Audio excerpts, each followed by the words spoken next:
Hello. അപ്പോൾ നമ്മൾ menu driven program നോക്കി ഡിഫറെൻറ്റ് ടൈപ്സ് ഓഫ് ലൂപ്പ് നോക്കി. ലൂപ്സ് ഏതൊക്കെയായിരുന്നു? Different types of for loop ഉണ്ടായിരുന്നു, വൈൽ ലൂപ്പ് ഉണ്ടായിരുന്നു, ഡു വൈൽ ലൂപ്പ് ഉണ്ടായിരുന്നു. അപ്പോൾ ഒരു സംഭവം ഇത്ര തവണ റെപ്പറ്റേഷൻ ആയിട്ട് നടക്കണമെങ്കിൽ നമ്മൾ ആരെ യൂസ് ചെയ്യും? ഫോർ ലൂപ്പ് യൂസ് ചെയ്യും. ഒരു കണ്ടീഷൻ തെറ്റാവുന്നത് വരെ വർക്ക് ആവണമെങ്കിൽ നമ്മൾ വൈൽ അല്ലെങ്കിൽ ഡു വൈൽ യൂസ് ചെയ്യും. ഇനി കണ്ടീഷൻ ആദ്യമേ തെറ്റാണെങ്കിലും ഒരു തവണയെങ്കിലും വർക്ക് ആവാൻ നമ്മൾ ആരെ യൂസ് ചെയ്യും? ഡു വൈൽ ലൂപ്പ് യൂസ് ചെയ്യും. അതിനെങ്ങനെ നമ്മൾ ഈ പ്രോഗ്രാമിൻ്റെ അകത്തോട്ട് ഇംപ്ലിമെൻറ്റ് ചെയ്യണമെന്ന് പഠിച്ചു. ഇനിയിപ്പോൾ നമ്മൾ ഈ കോഡ് നോക്കിയാൽ, ഈ കാൽക്കുലേറ്ററിൻ്റെ ഈ ഒരു കോഡ് നോക്കിയാൽ സംഭവം ഭയങ്കര വലുതായിട്ടുണ്ട് അല്ലേ? എന്തുകൊണ്ടാണ് ഇത് ചെയ്ത സമയത്ത് ഞാൻ പറഞ്ഞു ഈ പ്രിൻ്റ് എഫ് സ്കാൻ എഫ് എന്നും പറഞ്ഞ് ഈ രണ്ട് നമ്പേഴ്സൊക്കെ വാങ്ങുന്നത് റിപ്പീറ്റ് ആവുന്ന സ്റ്റെപ്സ് ആണ്.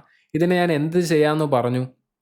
ഫങ്ഷൻസ് ആയിട്ട് മാറ്റാമെന്ന് പറഞ്ഞു അല്ലേ? ഫംഗ്ഷനായിട്ട് മാറ്റാമെന്ന് പറഞ്ഞു. അപ്പോൾ നമ്മൾ ഫംഗ്ഷൻ എന്താണെന്നാണ് ഇനി അടുത്ത് നോക്കാൻ പോകുന്നത്. ഫംഗ്ഷൻ്റെ സിൻടാക്സ് എന്ന് പറയുന്നത് രണ്ട് ടൈപ്പ് ഫംഗ്ഷൻസ് ഉണ്ട്. ഒന്നെന്ന് പറയുന്നത് സിസ്റ്റത്തിൻ്റെ അകത്ത് ബിൽറ്റ് ഇൻ ആയിട്ടുള്ള ഫംഗ്ഷനും ഉണ്ട്, പിന്നെ യൂസർ ഡിഫൈൻ ഫംഗ്ഷനും ഉണ്ട്. ഞാൻ ആദ്യമായിട്ട് പ്രിൻ്റ് എഫും സ്കാൻ എഫും ഒക്കെ പഠിപ്പിച്ചപ്പോൾ അതിൻ്റെ പേര് എന്താണെന്നാണ് പറഞ്ഞിട്ടുണ്ട്? പ്രിൻ്റ് എഫ് എന്ന് പറയുന്ന ഒരു ഫംഗ്ഷൻ ആണെന്നാണ് പറഞ്ഞത്. അപ്പോൾ പ്രിൻ്റ് എഫും സ്കാൻ എഫും ഒക്കെ ആണ് എന്ത്? സിസ്റ്റത്തിൻ്റെ അകത്ത് ഓൾറെഡി ബിൽറ്റ് ഇൻ ആയിട്ടുള്ള ഫംഗ്ഷൻസ്. ഇനി നമ്മൾ എഴുതാൻ പോകുന്ന ഫംഗ്ഷൻസിനെയാണ് നമ്മൾ എന്തെന്ന് പറയുന്നത്? യൂസർ ഡിഫൈൻഡ് ഫംഗ്ഷൻസ് എന്ന് പറയുന്നത്. ഈ മെയിൻ എന്ന് പറയുന്നത് ഒരു ഫംഗ്ഷനാണ്. അപ്പോൾ അതിൻ്റെ അകത്ത് നോക്ക്, ഫസ്റ്റ് എന്തുണ്ട്? ഒരു ഡേറ്റ ടൈപ്പ് ഉണ്ട്, അത് എന്താണ് റിട്ടേൺ ചെയ്യുന്നതെന്നുണ്ട്. പിന്നെ എന്താണ്? ഫംഗ്ഷൻ്റെ പേരുണ്ട്, പാരാന്തസിസ്, പിന്നെ കേളി ബ്രാക്കറ്റ്. അതാണ് നമ്മുടെ ഫോർമാറ്റും. അതായത് ആദ്യം നമ്മൾ എന്ത് കൊടുക്കും? അതിൻ്റെ ഡേറ്റ ടൈപ്പ് കൊടുക്കും.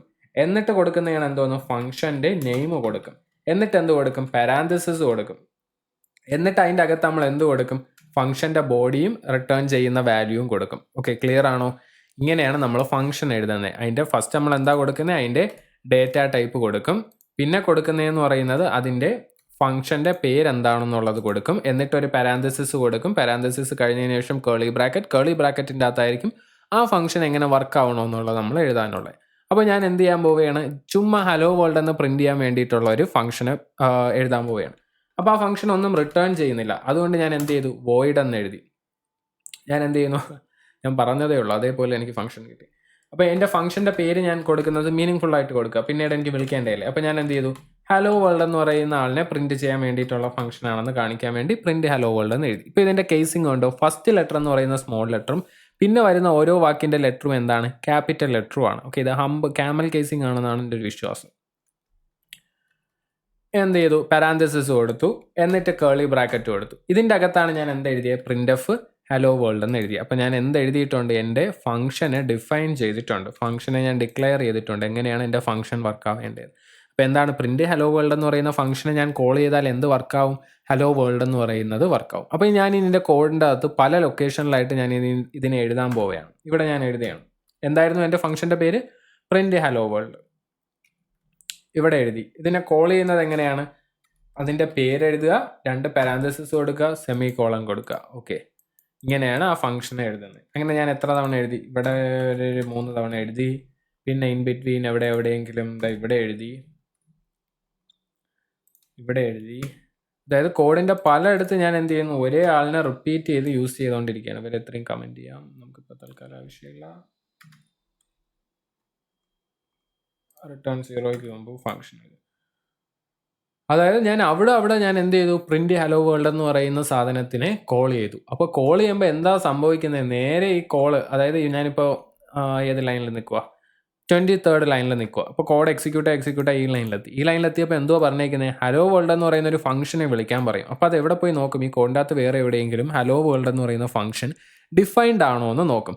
ഡിഫൈൻഡ് ആണെങ്കിൽ എന്ത് ചെയ്യും? അതിൻ്റെ അകത്ത് കയറിയിട്ട് അതെങ്ങനെയാണോ വർക്കായിരിക്കുന്നത് എന്നുള്ള രീതിയിൽ പ്രവർത്തിക്കും. നേരത്തെ പ്രിൻ്റ് എഫ് ഒരു ഫംഗ്ഷൻ ആണെന്ന് പറഞ്ഞു അല്ലേ?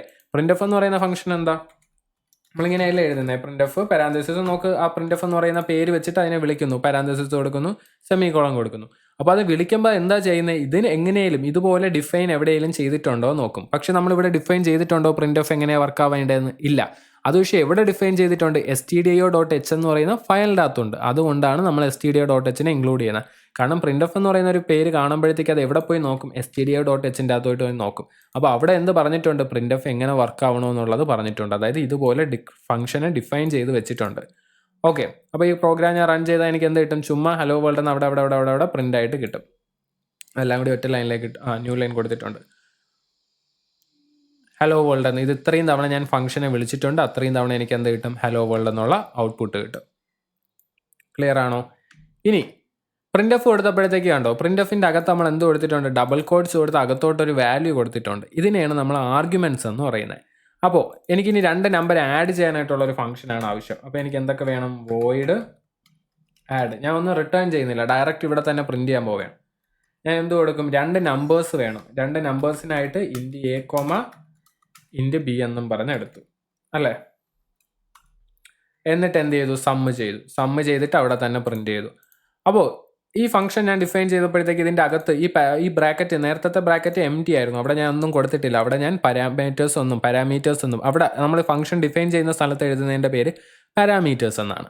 ഓക്കെ, അപ്പോൾ പാരാമീറ്റേഴ്സ് ഒന്നും കൊടുത്തിട്ടില്ല ഇവിടെ, വേറെ പാരാമീറ്റേഴ്സ് ഒന്നും കൊടുത്തില്ല. ഇവിടെ ഞാൻ എന്ത് കൊടുത്തു? 2 ഇൻറ്റിജർ നമ്പേഴ്സ് വാങ്ങണമെന്ന് കൊടുത്തിട്ടുണ്ട്. എന്നിട്ട് ഈ ഫംഗ്ഷൻ്റെ അകത്ത് വർക്കിംഗ് എന്താണ്? 2 നമ്പറിനെ ആഡ് ചെയ്ത് അതിൻ്റെ സമ്മ് കാണിച്ചു കൊടുക്കുക എന്നുള്ളതാണ്. ഇനി ഞാൻ ഈ ഫംഗ്ഷനെ കോൾ ചെയ്യാൻ നേരത്ത്, ആഡ് എന്ന് പറയുന്ന ഫംഗ്ഷനെ കോൾ ചെയ്യാൻ നേരത്ത് സെമി കോളം കൊടുത്തു.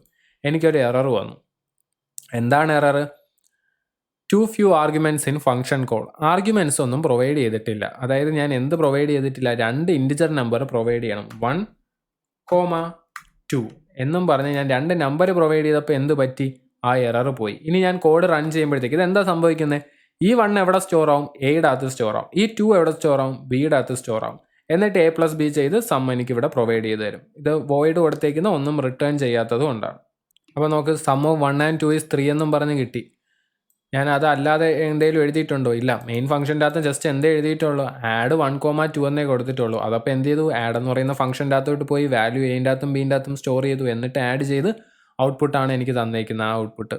ഓക്കെ, ക്ലിയർ ആണല്ലോ. അപ്പോൾ ഇതാണ് എന്തോന്ന്? ഫംഗ്ഷൻ വിത്ത് ആർഗ്യുമെന്റ്സ് അല്ലെങ്കിൽ പാരാമീറ്റേഴ്സ് ഉള്ള ഫംഗ്ഷൻ എന്ന് പറയുന്നത് ഇതാണ്. പാരാമീറ്റേഴ്സ് എന്താണ്? നമ്മൾ ഡിഫൈൻ ചെയ്യുമ്പോൾ ഇതിൻ്റെ അകത്ത് കൊടുത്തേക്കുന്നതിനെയാണ് നമ്മൾ എന്തെന്ന് പറയുന്നത്? പാരാമീറ്റേഴ്സ് എന്ന് പറയുന്നത്. രണ്ടും സെയിം ഒക്കെ തന്നെ, പക്ഷേ പേരിങ്ങനെ വ്യത്യാസം വരുന്ന അതാണ്.